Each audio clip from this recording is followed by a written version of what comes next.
I'm happy to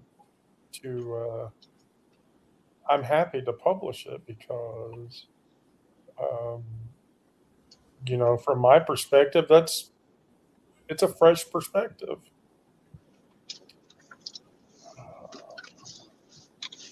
It's a fresh perspective that everyone else. It's a Hey fresh. man, the universe is going to communicate shit whether you like it or not, one way or Uh, another. yeah. It is gonna. For example, the universe has been communicating to Elaine that she needs a new car. I have been communicating to Elaine, don't buy a Ford. No one listens to me. Whatever. No one. Well, I'm doubtful that that uh, I'm doubtful that it's that no one listens to you. I'm more apropos that it's something else entirely. Um, just my perspective. Just my perspective. And Substack is up. How lovely! Can somebody proctor Substack chat? Well, I'm already in there. Oh, okay, cool. You're already in there. All right. Hello, everybody that's watching. Welcome to another edition of What Survives the Morning. And I have the morning behind me in my fake virtual, background, as pleasant as that is. Um, and so um, we'll just sort of go into the introduction. If you'll give me just a second to bring that up. Today's introduction. Um, by the way, I got numerous very positive comments about um, the digest's image selection. I thought that was cool. All right, so let's just go over the bad shit. Um, and for everybody watching, I'm Wendy. My co-hosts are Brandon, Elrich, Miranda, Weiss, and Astrid Belladonna, for who is the progenitor of the tarot readings that get put on a publication. Yay! Um, the Louisiana court thing. So I don't necessarily see this working out, but Louisiana has decided that the most pressing threat to liberty in the year of our Lord 2026 was that some poor bastard in an HR department might actually have to type the correct name into an email field. And as such, Louisiana has made dead naming a trans person completely legal at work.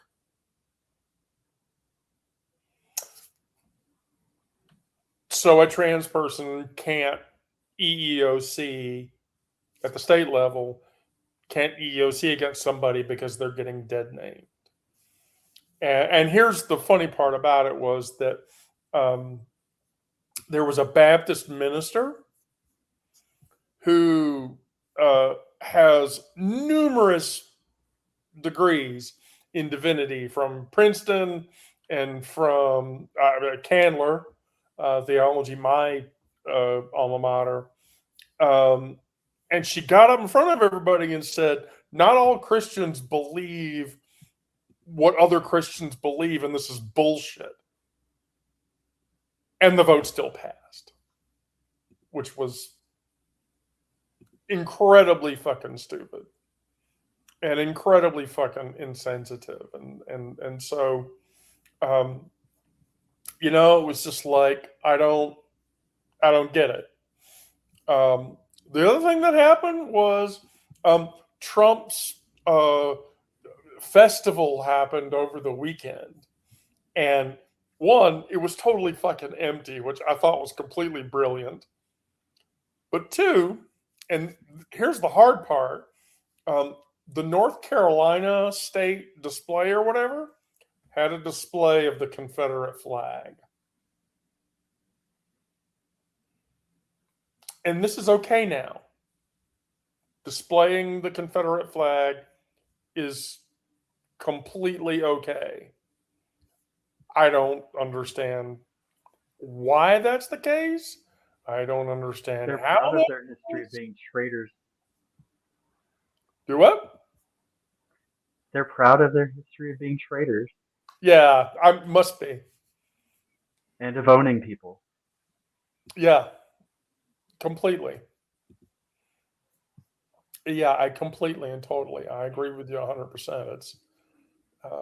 It's all just a huge crock of shit. So, and then on top of that, there are heat waves going on all over the place. I will tell you from personal experience. Yesterday, I got on transit, and then I walked over to my breakfast place and I ate breakfast. And by the way, this was a positive queer experience. I want to share this with everybody so that everybody understands. The week before, which was Father's Day weekend, Kira and I and the kids were at this restaurant. And so the waiter kept wishing us Happy Father's Day,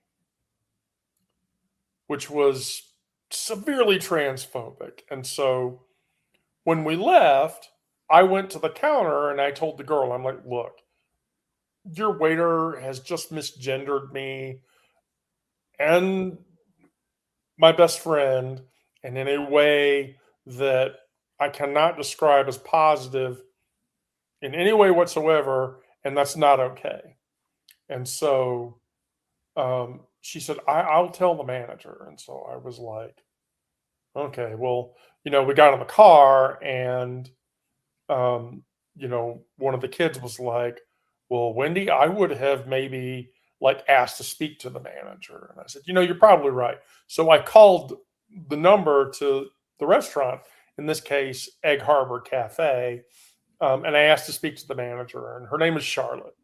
And so she said to me, she said, well, it's funny that you called because I was rushing out to try to catch you. And I said, really? And she said, yes. And she said, my wife is a butch. And if any one of my employees did that to my wife, I would be very unhappy. And so she comped our meal for that day. Well, yesterday, I went to Egg Harbor. And as I walked in, Charlotte, the manager and the owner of the cafe, walks up to me. Are you Wendy or Kira? And I said, I'm Wendy. And she said, okay. So, how long have you been waiting? For about 10 minutes. And she said, okay. She walked over to the concierge girl and she was like, you're going to seat her next. I don't care who is in front of her, you're going to seat her next. And so she walked over to me. She said, Nyari is going to be your waitress. She's very kind. She's very pleasant or whatever. And so I was like, okay, well, there's a trans girl that works in the cafe. And so I was standing there and I started talking to her and she was like, well, how long have you been transitioning? And I'm like, a long time, over 6 years. And she says, well, I see you come in here. I've only been transitioning for 2 years, but I see you come in here. And when you walk in here with a confidence level that I wish I had. Because if what had happened to you would have happened to me, I would have broke down crying. I would never have told anybody and I would have just left. And I looked at her and I said, I don't have confidence. I have very thick skin. You can use gay slurs and T slurs and shit like that on me. And none of that affects me because I just don't give a shit. But it affects Kira. It affects my kid. It affects the kids. That's the part that really upsets me or whatever. And so anyway, so then I sat down, ate my breakfast, and it was okay. And so then the waitress walked over and I said, okay, well, can you give me a Diet Coke to go? And then maybe give me the check. And she's like, oh, that's been taken care of. oh, it's been taken care of. And she said, yeah. And so I said, okay, great. That's amazing. I didn't expect that. I'm going through a hard time, and okay then. So, right. So then I left. Well, when I left, it was like 98 degrees outside. And so I walked up to the train. When I got up to the train, my heart rate jumped up to about 126. And then it bounced between 126 and 137. And so when that happens, my brain freaks out. And that's when Astrid gets a phone call. And I'm like, is it me? Is it dehydration and the heat? Please tell me it is, because I just want to be sure I'm not having a cardiac event. And she's like, no, Wendy, you're not having a cardiac event. You need to shut up. If you were having a cardiac event, it would be like this. Blah, blah, blah, blah, blah, blah, blah, blah, blah, blah. Okay, it's nothing like that. Okay, then you're probably just dehydrated. Go home, drink a shit ton of water, and you'll feel better. And you'll and look, you're still alive. Yeah, I'm still here. Yeah, I don't handle my panic very well, and so I tell people this. I keep a list of 4 numbers so that when I start panicking, I can call one of those 4 numbers and go, I'm panicking. Just tell me that I'm not panicking and that it's okay and that I'm not being stupid. And then they tell me, Wendy, you're probably just being stupid. You just need to relax. It's time for a benzo.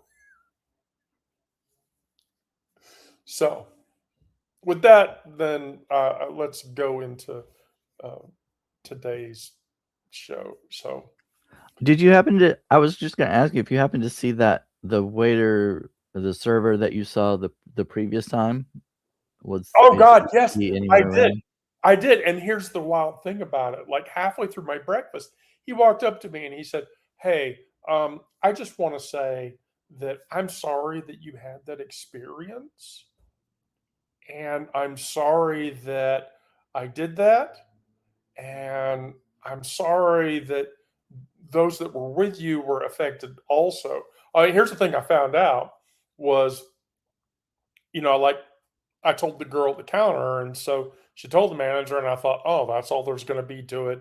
They're just going to talk to the guy. No, Charlotte, the manager of the store, dragged the entire wait staff into the back, and the way I understand it, literally said, "This happened.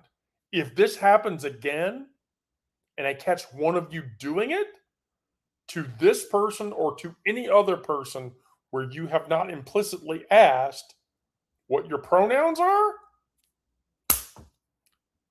fuck you, you're out." And I was like, okay. There's Charlotte. And so, she, and that was the first time, by the way, that I noticed when I sat in the restaurant, people that are regulars that go to the restaurant, she goes table to table and sits down with people and establishes a rapport. So that, that kind of pleasant feeling, that kind of, it's unmistakable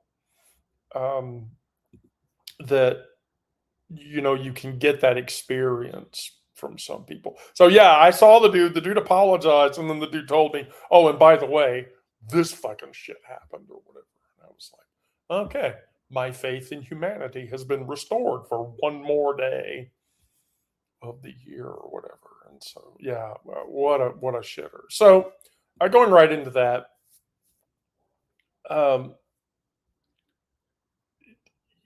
I quoted Alice Walker from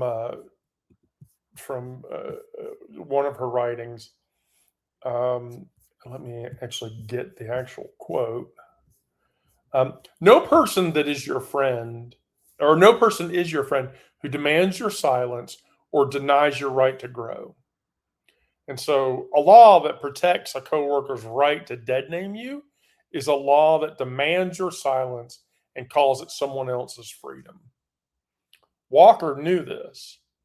The way oppression dresses itself up as principle, the way that we demand, the way the demand for you to be quiet always arrives wearing the language of liberty. The body knows the difference between a debate and erasure. It's the tightening at the back of the throat when the room decides whether you're real or not. And so the question becomes, when somebody treats whether you exist as a thing up for debate, what do you actually owe them? From my perspective, nothing but truth. And I need only say it one time. And then they get my back. They don't get to respond to my face. But I want to be careful here, because for years, I thought I owed people the argument. I thought I owed people giving them trans 101. I thought I owed people telling them why I made this choice, which was never a choice. It's about biology. And I'd stand there assembling the case like it was a deposition. But here's the science of that. Here's my life. Here's why I'm real. And please find in my favor, because I've done this. It's taken me well into my 50s to understand that, as a euphemism, that's a rigged courtroom. You can't argue a person into seeing you. If they've decided that my existence is a question, the answer was never the point. The question itself was the weapon. And every hour I spend trying to win that argument is an hour that, I stole from somewhere else. So I say it clearly with no heat, and I'm not flinching. This is who I am. And then I turn around, not because I'm angry, because of economy, because the breath that I would use to continue to have that argument is needed somewhere else. And so therein lies the question. When was the last time you had to debate with somebody about who you are? And what did you do? Brandon? I was like, oh, who is she going to pick on first? Of course, it had to be me. When was the last time I debated with someone about who I am? Was that what you said? Yes. I don't even remember. We'll get Miranda back. Yeah. It's like, well, she didn't want to hear about it. I don't. Well, I guess, I mean, the one that comes to mind significantly is when I came out to my parents, and that they viewed it as a choice, and I was choosing incorrectly. So I guess that's the last. Oh, what was the second part of that? Oh, how did you deal with it? Oh, well, I mean, there's really no arguing with some people. There's no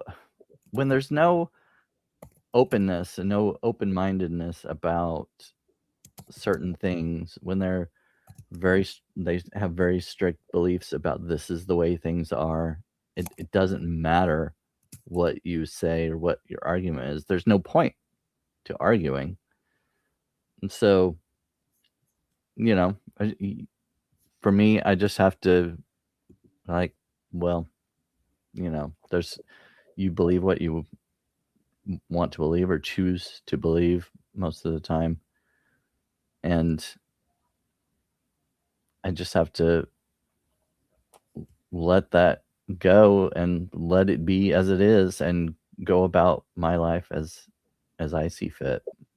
I have one word for you. When you say that, Brandon, I think of one word, What's and that? goose fraba. Is that like what's that? What's the Seinfeld one? Serenity now. Yes, Serenity right now. now. No, goose fraba is the word from the Sandler movie Anger Management. Oh yeah. I Yeah, saw that Jack one. Nicholson looks at him and says, "If you ever get angry, just say the word goose fraba." Fraba. Well, when Gizmo was young and I get all pissed off or whatever, Gizmo like had seen that movie and she would look at me and she'd go, "Mom, goose fraba. Mom, goose fraba." As if that would work, but I mean, no, it would never have Yeah, worked. well, the Serenity now didn't work for Costanza, so Yeah, of course it didn't. Of course it didn't. So now, Astrid, I'll let you answer that question.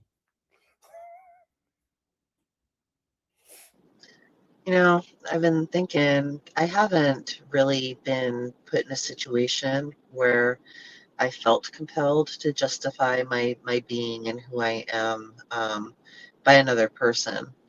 I think that my presence scares people, and so it would be really interesting if someone ever put me in a position like that. But here's the thing: I do it to myself. I apologize all of the time for who I am to other people.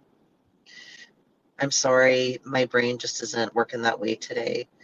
I'm sorry, I can't do that because something's hurting. I'm sorry I can't do that because this is going on. I'm sorry for who I am. And so that's probably my bigger problem, is just always wanting to apologize for who I am, because I feel like it's an inconvenience or an offense to other people at times. So there's that.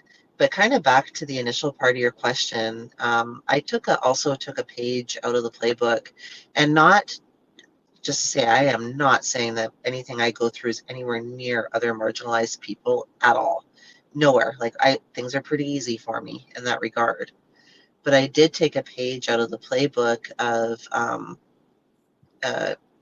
just other marginalized peoples who are like, we don't owe other people the emotional and mental labor that's involved in that explanation. You know what I mean? So Wendy, you kind of had me thinking about that. It's like, yeah, it's not my job to educate you. It's not. If you don't understand, I don't expect that most people will understand what a Luciferian is. That's fine, but it's not my job to educate you either.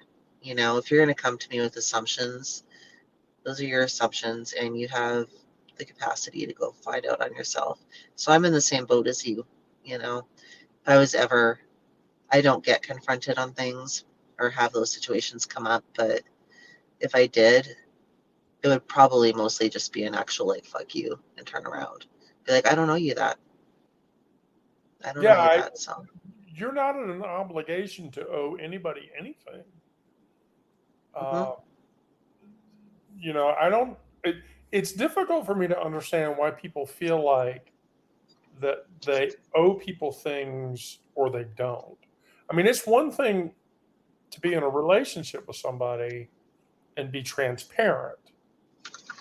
No matter the nature of that relationship, where that relationship is, what type of relationship it is. I had a conversation where somebody that I trust, said to me, you know, why? And I said, because if I didn't ever, um, I'll just say this. So, for example, it's no secret that I've recently become single again. And so I did the thing that all responsible queer people do. I went to the doctor.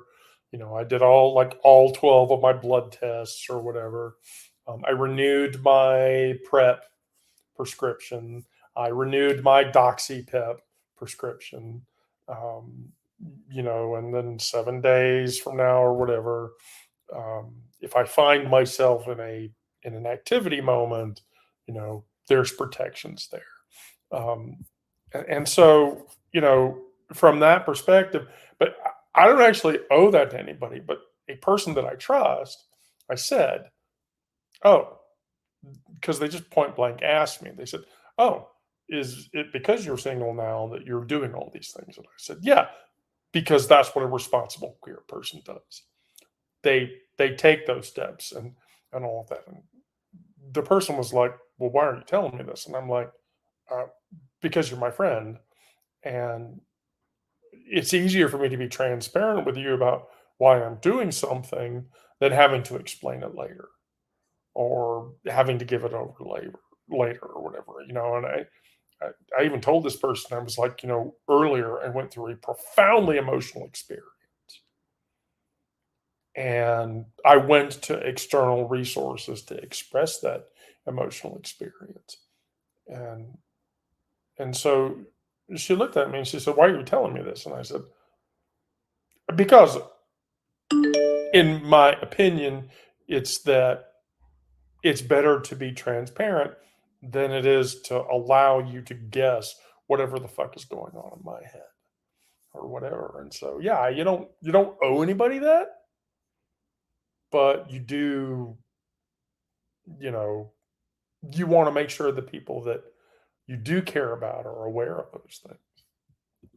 And so that goes right into Bell Hooks's quote, I will not allow my life to be narrowed down, which is a very true, Bell Hooks said, I will not allow my life to be narrowed down. I will not bow down to somebody else's whim or to someone else's ignorance. And so when you read that, think about it. Because Hooks did not reply. She didn't write, I hope, or I wish. She wrote, I will not. That's the grammar of boundary. And a boundary is a thing the body builds before the mind finds words for it. To narrow a life down, that is exactly what every one of these laws is engineered to do, to make territory of my life smaller, to make the doorways available to Brandon fewer, the names that you may answer to, that Astrid may answer to, even shorter. And what Hooks is telling us is the refusal is yours to make, and it is in totality. And so that begs the question, what part of my own life have I been quietly letting them narrow that I haven't spoken out loud and I should? And for me, as a trans woman, it's the part where I check a room before I let myself relax in it. I walked into that cafe on Sunday and I sat down and I scanned the room. It's a small thing, or it's not a small thing. I walk into a place, and before I've even thought about it, I've done the math. Where are the exits? Who clocked me? Whether the energy in here is going to cost me something. I do it the way people breathe automatically, beneath even noticing or being aware. And that's exactly how I know it's a wound and not a choice. A choice you can feel yourself making. This is, I only catch the way out when my shoulders come down and I realize they've been up the whole time. That's the narrowing that Bell Hooks is talking about. Not a law that bans me from a room, a law, a climate, a year of headlines that teach Brandon that your body reacts half braced every time you walk into some place. They don't have a lock on the door. They just make you flinch at it long enough that you start locking it yourself. And so for me, I'm trying slowly. I want to be honest that it is slowly to let some rooms simply just be rooms again. To walk into a coffee shop and order coffee without first counting the exits. There are some days I do it. There are days at work that I don't do it. And I'm not trying to win the room. I'm just trying to be alive in the room. And so, is there a moment in your life where you feel that you've made yourself smaller because of who you are? So Astrid gets to go first now. Yeah, all the time, actually, related to two things. In fact, one happened this morning. There's a whole story behind it, but I had to go to Home Depot to pick up baseboards for my floor. Ended up renting a big ass truck to get it. But anyway, when I was still thinking I could throw them in the back of this, I had the back end open. All my stuff from Pride is still back there.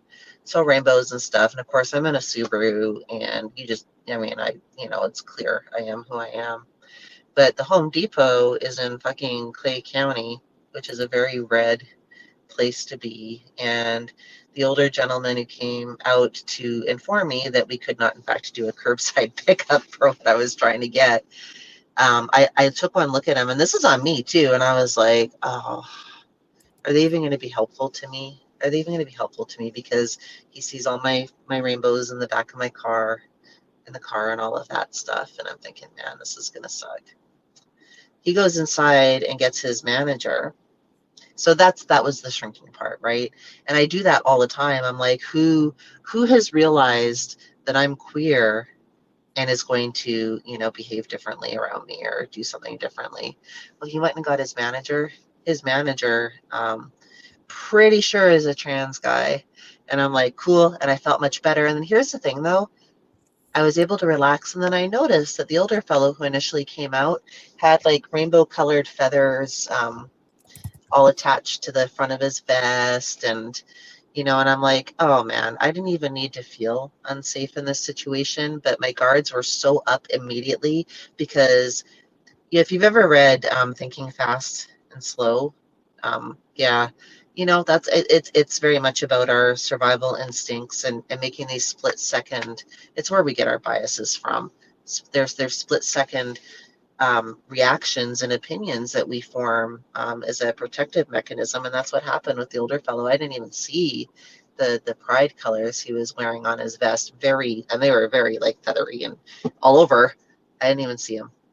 I just looked at him, looked at his skin color, his hair, his white older man, and thought, oh God, here we go, So, and I do that all the time. But again, the flip side of it is it turned out all right. He was extremely nice and helpful. So was his manager and the other guy that was there, and everything got sorted out. But so the lesson in that is sometimes, a lot of the times, it's probably my own cage that I'm putting myself in that makes me smaller as well.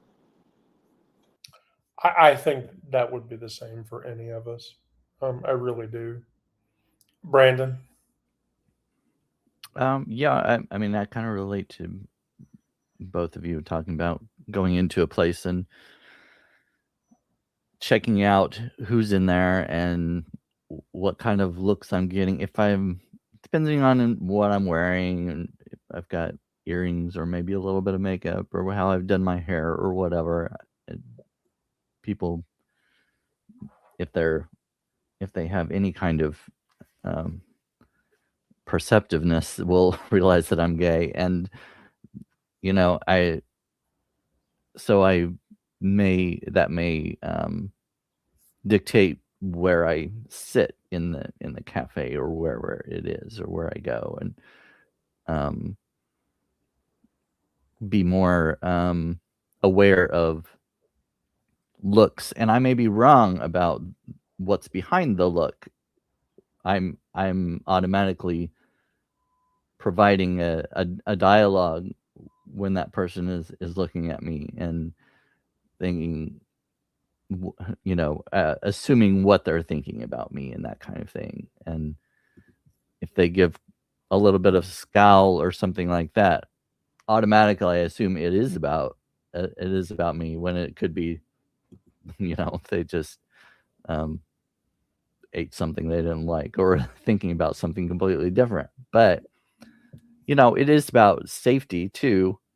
I don't think it's a necessarily smart thing to completely ignore all of the signs that you might see based on past experiences or whatnot.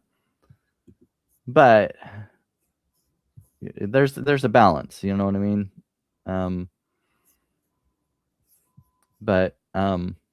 Yeah, I kind of lost track of the question just now. I'm kind of rambling on, and I'm not sure where I started. What? Ignore my background, by the way. Now I have to go back and look at the fucking question. Letting them narrow. Yeah, I got what it. part of your life I just looked at it. quietly let others make smaller? Right. So yeah, in those ways, I guess I'm allowing, but it is like Astrid said about me narrowing myself, like putting myself in that cage in a way. Because maybe nobody has actually said anything or done anything, but I'm projecting what I believe is what in other people's minds or whatnot. Right. But there's also there are some times where people will put me in a box, ascribe gay stereotypes, that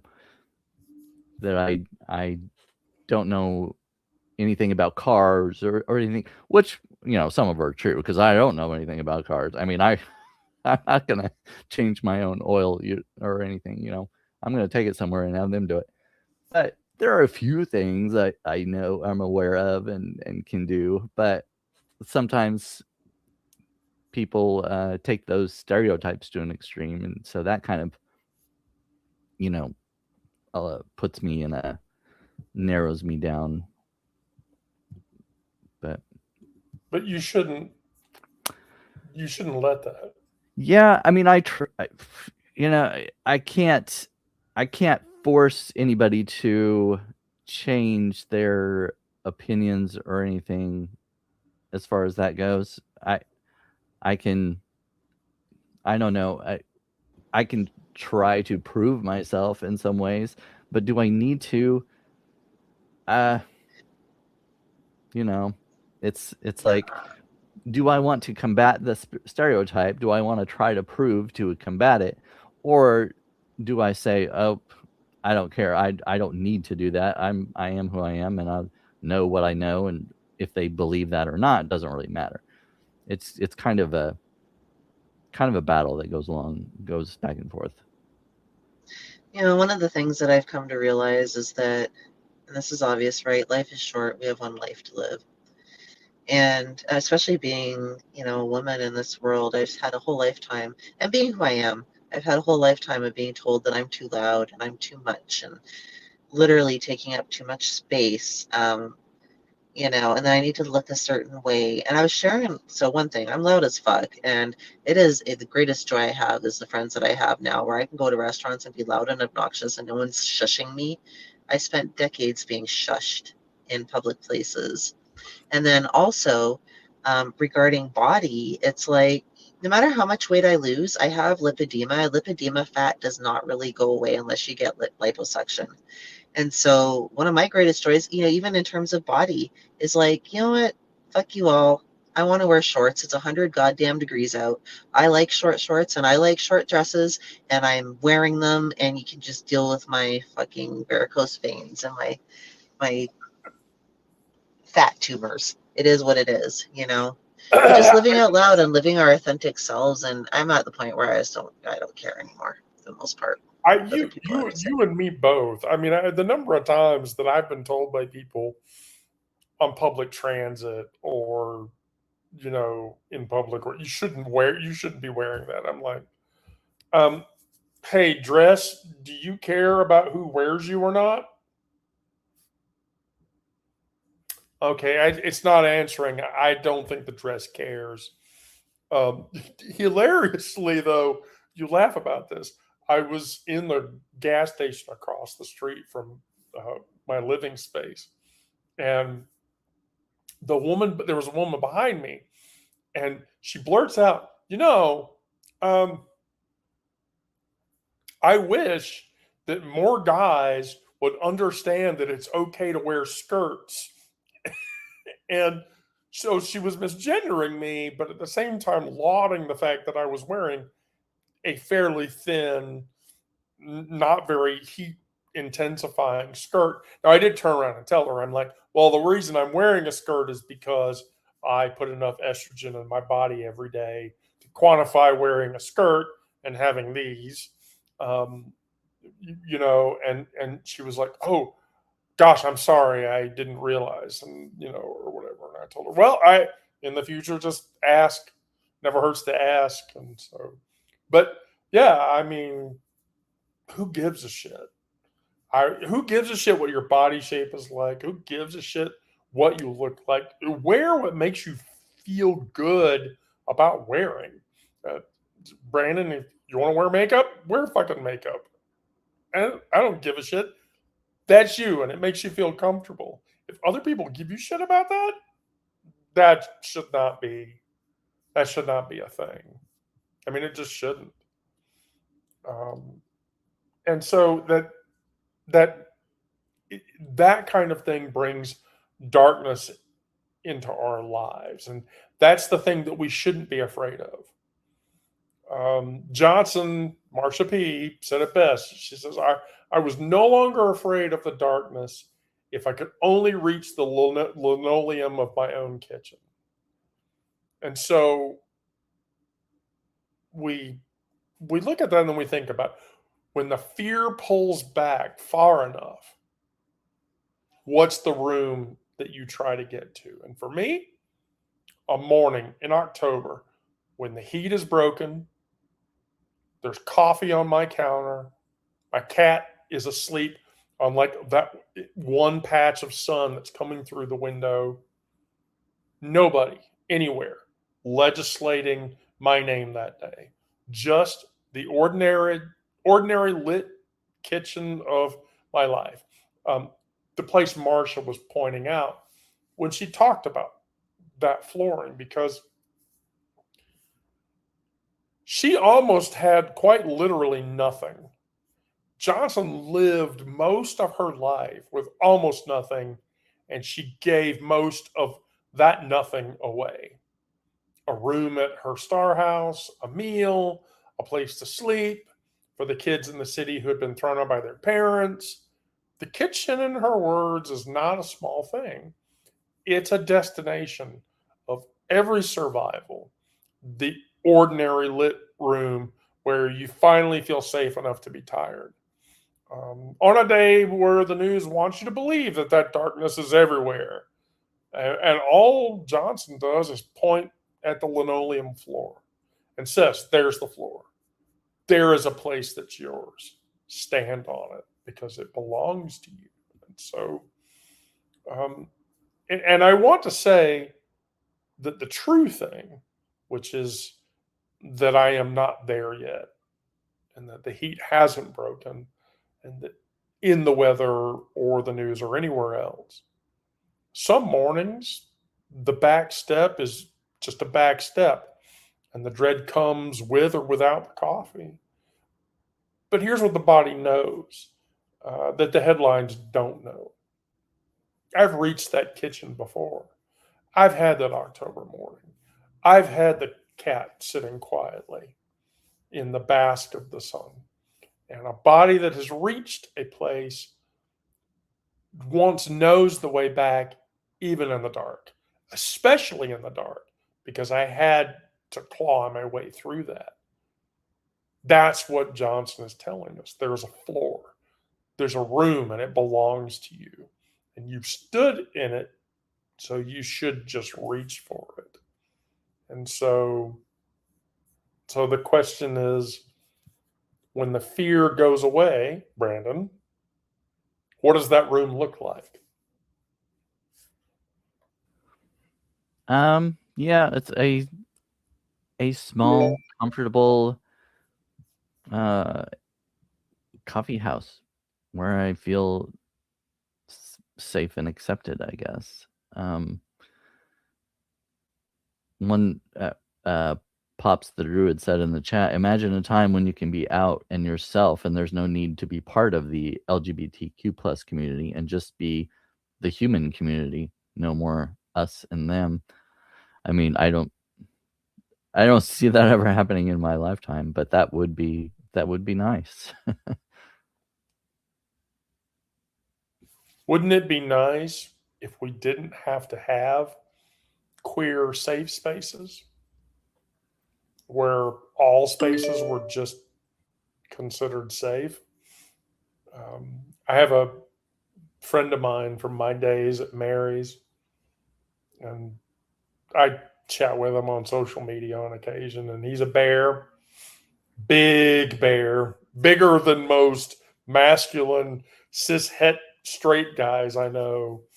And I've asked him, like, have you ever gone into like one of those biker bars or whatever? He's like, yeah, and I hate it because I can't tell them I'm gay, even though probably none of those motherfuckers could do anything to get me out.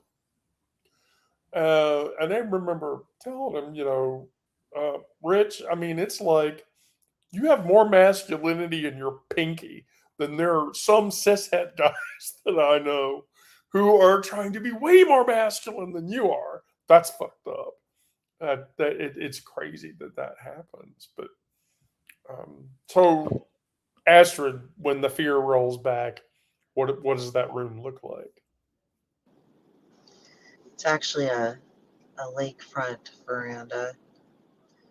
Again, with a warm, either a coffee or a hot chocolate in a rocking chair, surrounded by forest with the lake in front. And probably a dog or two hanging out with me on that veranda. I mean, that's actually a real place. So, yeah, but the question is also, have you ever been there? Surely you have. Yeah, it goes back to, I mean, this is not just a figural place in my mind. It's a real place that existed for me. That was my safe place as a child in my grandparents' home. And so, even when I was still in Canada, and one of the hardest times of my life, I packed up my kids and took them there. We don't own the home anymore. It's not in the family. One day I may get it back, but I took them up to the lake, and so for me, that'll always be my safe place where there's no fear. I'm not there right now. No, I'm not there right now. I'd love to be there, but I'm not there. Yeah, I agree. I agree 100%.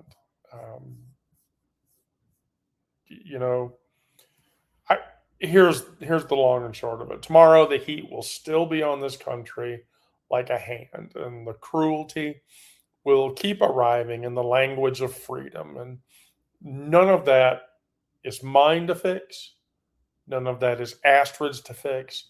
None of that is Brandon's to fix. We have a saying in the Druidry, cum del don fexor esors, which basically says, keep your people close. Drink the water. Check the neighbor. Say the true name out loud, where it's safe to say it. And stay quiet and alive where it isn't. And know the difference is wisdom, not surrender. The land keeps its record. We're doing the same thing. We've outlasted hot summers, much crueler laws, person to person, plate to plate, and we will outlast this one the same way that we outlasted the ones before it. And this is an interesting thing, and I want to bring this up because it was from one of the previous digests. I just have to find it really quick because it was monumentally. It was a monumentally. It was a weird thing to quote, but it made sense, and it made sense to me in a way that I just could not wrap my head around. Gosh, was it like 5 digests ago? Maybe it was. Oh gosh, let me find it. Oh yeah, here we go. Okay, so I'm going to quote somebody, and they want you to tell me the era of time that it came from. So that's the challenge. And so the quote is this: socialism is a scare word that they have hurled at every advance the people have made in the last 20 years. Socialism is what they call public power. Socialism is what they call Social Security. Socialism is what they called farm price supports. Socialism is what they called bank deposit insurance. Socialism is what they called the growth of free and independent labor organizations. And socialism is the name for almost anything that helps all people. Do you know who said that? And in the era of time that it happened. Okay, so let me put this into perspective for you. That was Harry S. Truman.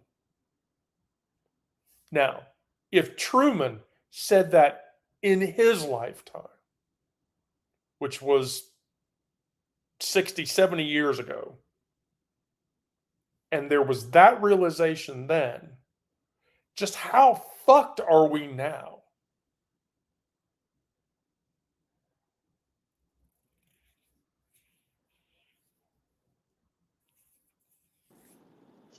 Such a positive note there, Wendy. No, the awareness of Truman to say that is profound. That's profound. That profoundly tells me that, because in Truman's time, remember, most government people were all conservative. Democrats were as conservative as Republicans were back then. And yet, the awareness of what people need to survive and what people need was aware to the person who was the leader of our country. And so that's the awareness that Donald Trump will never have, because Donald Trump will never say anything like that. He's too self-absorbed. But just think about that for a minute. That happened back in 45 or 43 or 44 or whatever. And here we are now, 70 years ahead of that. And there's not that awareness. And so that was the point that I wanted to leave with everybody, was that. Now, Brandon, you want my shitty cooking thing for the day? I'm not really sure. Well, it doesn't involve beans. Oh well, that's one positive, I guess. Cold peanut sesame noodles. Cold peanut sesame noodles. Yes. Okay. So good. This one was really easy. So basically, cook any long noodle and basically cook it to al dente. So, cook it to your preference. My preference is always al dente. So boil it and then cold water shock it to stop it from, so that it has a slightly chewy texture.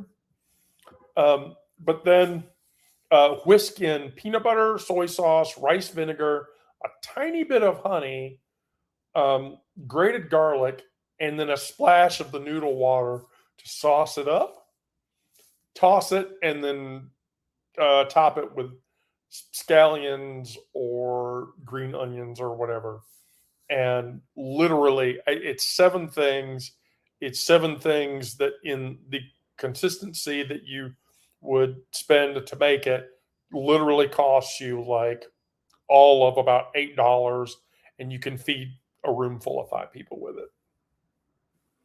I am not opposed. It sounds good. Of course, the other thing that I did today was suggesting windowsill solar tea. basically fill a jar with cold water and however many tea bags, and then set it in the direct sunlight window for 3 hours, and then drink it. We would have sun teas. We called it sun tea when I was growing up. Every once in a while. Yeah, because it's a cheaper. You don't actually have to spend any money to brew that tea. You just let the sunlight do it. My dad still does that. Only he uses like a 4-gallon, 3 or 4 gallon um, mason jar to make that much of it, and then sticks it in his fridge so that it's cold or whatever. But I'm like, well, to each their own, right?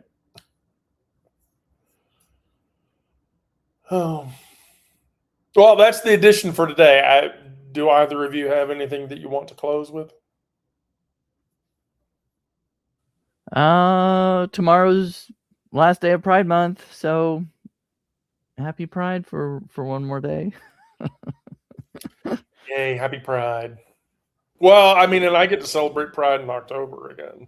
Yeah, I like this that places are spreading it out.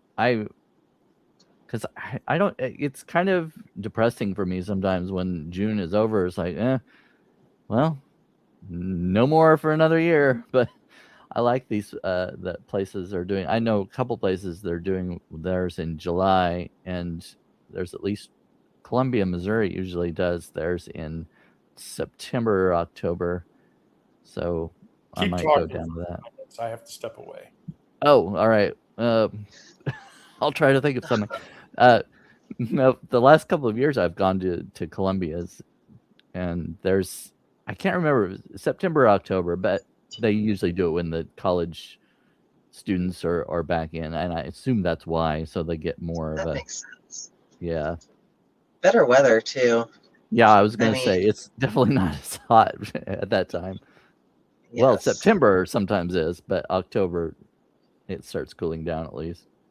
It can be, but also probably I would say less risk of storms and all of that. Yeah. When I was at a Kansas City Pride earlier this month, there was one night where the thunder was rolling, and I was like, okay, Odin and Thor, let's have a conversation here about what the news is going to say if any lightning hits all of us queer folks sitting on the lawn watching this drag show right now. Please keep it away and do not let it hit us. Yeah, you know what the news is going to say. That would definitely be like a lot of the conservatives would be like, see? Right? See? Exactly. That's exactly what I was thinking. I'm like, that cannot happen. So, yeah. Well, so yeah, by the way, I do want to legitimately bitch at the publication while we're in the live session is that the tarot reading that I published yesterday, I lost 11 subs for publishing that. And but here was the thing. I took on like 2 paid subs, and I got like 5 or 6 more free subs for that. But I'm like, apparently there's people that have issues with tarot readings. Let me ask you, Brandon, do tarot readings bother you? No. I've had 1 or 2 readings before. I don't know a whole lot about it. I can't, It's largely intuition, but here's the thing. Okay, whatever. Here, listen to me, listen to the universe. It's not even me, it's just the universe. One way or another, the message is going to get across. I have learned the hard way. It's best just to listen and do whatever the fuck you're supposed to be doing without having your hand forced.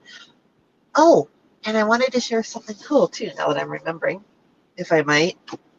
Please. Okay. My oldest kid and her partner have these friends who I've met. We actually spent last Thanksgiving together, and I run into them every now and then at markets, who are finally getting married. They're married now. But on Friday, my daughter's partner texted me and was like, hey, couple of things. One, there's rain in the forecast every hour where they're having their wedding out on Saturday. And two, their families are not supportive of them. I mean, they're both lesbians and not supportive at all. And the family that was going to show up, they were worried might cause some drama. But anyway, yes, my daughter's partner was like, well, I was going to hire an Etsy witch, but then realized we have an Etsy witch at home. Can you cast a spell to, for good weather? Anyway, I'm just saying, I brought over my butch, who's also witchy. We did a whole little spell. I set off her PTSD, unfortunately, her combat PTSD, by setting off 2 smoke detectors because I decided to burn shit in the house because it was too muggy to go outside and burn shit. I learned my lesson, but we did that. The next morning, my daughter texts me. She's like, there's no rain in the forecast at all now. I'm like, yeah, awesome. And you're welcome. I'm just saying. And so also asked Lilith to throw in a little bit of extra just so that, the stupid men in the family didn't come and mess things up and that there was no drama and whatnot. And apparently it was a lovely, beautiful wedding with no rain. In some cases, there's not enough sage to burn. There's not enough sage in the world to burn to make the bad shit go away. I'm sorry, there's just not. There just isn't. All right, well, cool. Well, we're right at an hour of the broadcast. Brandon, Astrid, thank you both for participating in today's activity. Keep hoping we'll get the original band back together. But that's a challenge, and we'll have to work that out. But I thank you for all the people watching. Thank you for all the people listening.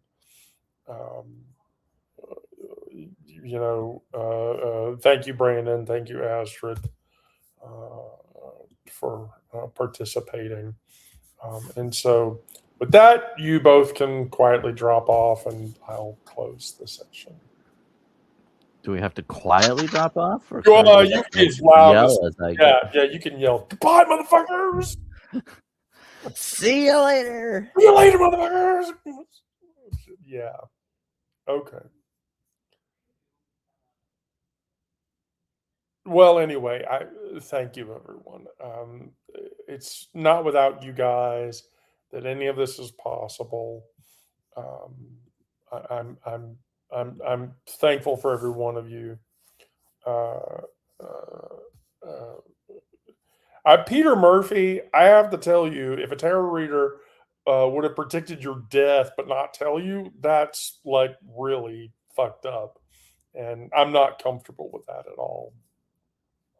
So you should go back to that tarot reader and demand to be told, because that's just not fair to you. But regardless, with that, I will thank all of you. Please be safe out there. Please do good things. If you're in a safe space, stay there. If you're not in a safe space, reach out to one of us.